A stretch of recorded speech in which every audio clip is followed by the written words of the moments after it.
Title: रहस्यमयी रात। एक सुंदर गांव में एक छोटा सा घर था जहां एक बुजुर्ग व्यक्ति रहता था जिसका नाम अमर था। उसके पास एक बहुत ही पुरानी किताब थी जिसमें अनेक रहस्यमयी कहानियां लिखी हुई थीं। एक रात बारिश की बूंदों ने गांव को अपने साथ ले लिया। अमर अपने घर में बैठा किताब पढ़ रहा था। तभी एक खतरनाक आवाज सुनाई दी जो उससे घबरा गया। उसने बाहर जाकर देखा लेकिन कुछ नहीं दिखा। फिर अमर ने वापस अपने घर की तरफ बढ़ा। कुछ ही देर बाद अमर ने एक और आवाज सुनी। यह आवाज भी खतरनाक थी। उसने सोचा शायद यह आवाज उसके ही दिमाग में है, लेकिन वो उस आवाज को इग्नोर नहीं कर पाया। उसने फिर से बाहर जाकर देखा लेकिन फिर कुछ नहीं दिखा। अमर को लगने लगा कि शायद ये सब उसके दिमाग का खेल है, पर फिर भी वो अपने घर के अंदर से बाहर नहीं निकला।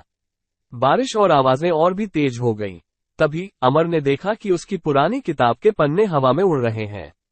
वो घबरा गया और उन्हें पकड़ने के लिए भागा, पर जैसे ही वो किताब को पकड़ने वाला था, एक अंधेरा छा गया और उसने कुछ नहीं देखा।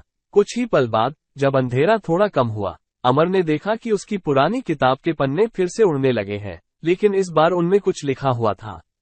उसने जल्दी से उन्हें पढ़ा और हैरानी से देखा कि उनमें लिखा है, हर रहस्य का हल सिर्फ समय के साथ मिलता है।